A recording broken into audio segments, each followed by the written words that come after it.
Olá, meu nome é Venice, eu sou doutora em climatologia e eu faço parte do ecotrabalhismo do Rio Grande do Sul. Eu estou aqui para introduzir o capítulo de mudanças climáticas da cartilha ecotrabalhista do PDT. As mudanças climáticas, então, são um tema bastante atual na constante mídia. Não à toa, o novo governo dos Estados Unidos, em seus primeiros meses, tomou essa pauta como urgente pela cúpula do clima, reunindo governantes de mais de 40 países. Quando a gente fala de mudanças climáticas, muitas pessoas perguntam: é verdade isso tudo que falam, mas não é um exagero? Muito triste dizer e lamentável que a situação é urgente, sim. A temperatura subiu em torno de 1,5 graus Celsius no último século, com uma aceleração ainda maior nos últimos 30 anos. Quando a gente vai olhar algumas imagens e gráficos, né, do Brasil, o que acontece? Em comparação com a América do Sul, esse aumento de temperatura é praticamente idêntico. A partir da década de 90, a gente tem um aumento da temperatura gradual, cada vez maior, e a partir de 2010, então, a gente tem uma intensificação desse aumento de temperatura. Mas quando a gente começa a olhar para os estados e as regiões do Brasil, pela sua diversidade de latitude, né, o Brasil ele está dentro de diversas latitudes diferentes, a gente vai ter uma questão que chama atenção. Algumas regiões do Brasil, elas têm um aumento de temperatura maior que outras. Todas elas estão ascendente nessa curva.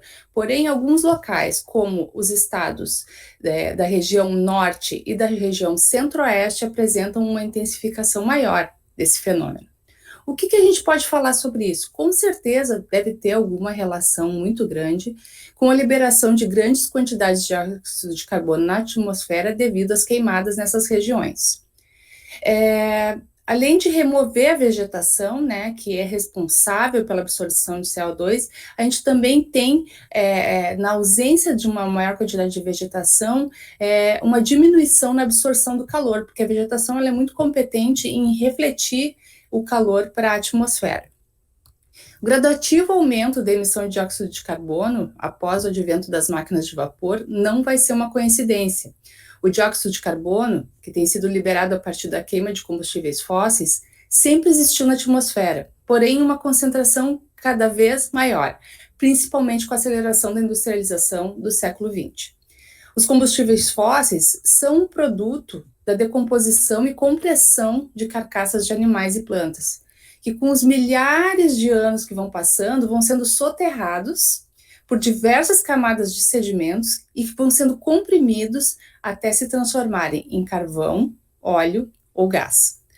O carvão é de origem vegetal, o petróleo será de origem animal e o gás é o resíduo da decomposição.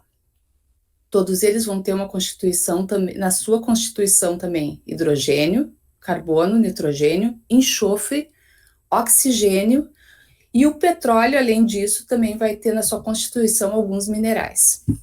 Quando sofrem a combustão, né, os combustíveis fósseis, eles liberam diversos gases, entre eles vai estar o dióxido de carbono, que é um gás de efeito estufa. O dióxido de carbono, como outros gases de efeito estufa, vamos usar como exemplo o vapor d'água e o metano, eles possuem, todos eles, né, uma grande capacidade de absorver calor e são responsáveis por manter a temperatura no planeta em torno de 18 graus Celsius, mais ou menos, na média, né, na média global. Se eles não estivessem na atmosfera, esses gases de efeito estufa, a temperatura seria de menos 18 graus Celsius, 36 graus a menos, o que tornaria impossível a vida como a gente conhece agora no planeta. Mas então, as pessoas perguntam, por que a gente considera os gases de efeito estufa maléficos? Não, eles não são maléficos, eles são extremamente necessários. Porém, mexer em seu volume mexe também na química e na física da nossa atmosfera. É como se a gente fosse fazer uma receita de bolo e a gente decidisse aumentar a quantidade de fermento por conta própria. Com certeza, ele ia crescer mais do que precisava e estragar o bolo. Ou a gente diminuísse o fermento, ele ia murchar.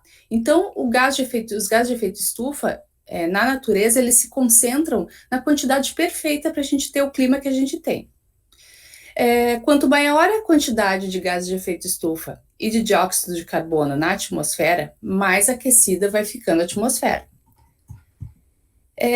De acordo com o painel intergovernamental de mudanças do clima, o famoso IPCC, estima-se que entre 2030 e 2052 a gente vai ter um aumento de aproximadamente mais 1,5 graus Celsius, acima do que a gente já subiu.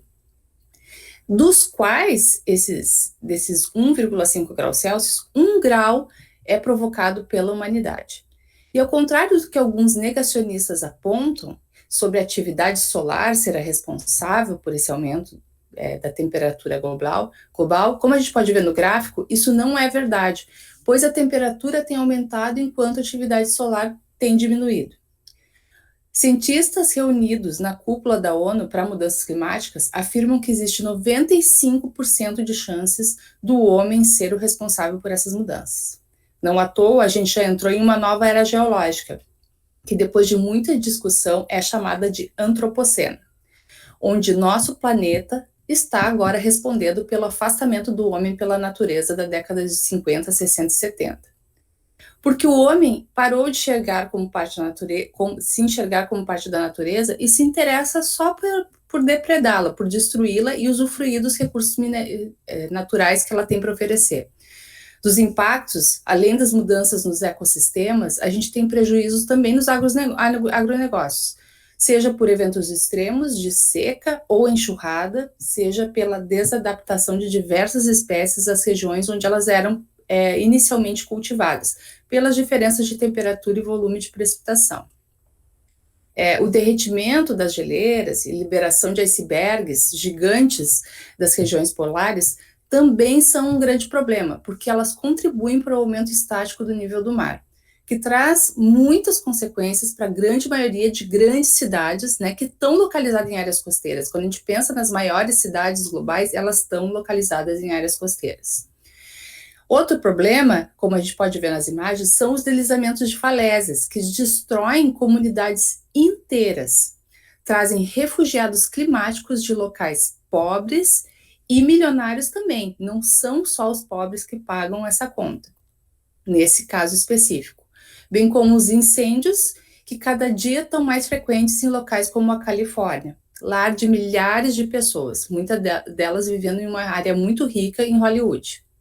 Países africanos tendem a aumentar ainda mais as suas crises hídricas e, por consequência, a fome, levando a migrações cada vez mais frequentes. Tornados e ciclones, provocados por grandes contrastes de temperatura e aumento da temperatura dos oceanos, também já são uma realidade na questão dos refugiados climáticos, principalmente nos países do Sudeste Asiático e do Mar do Caribe.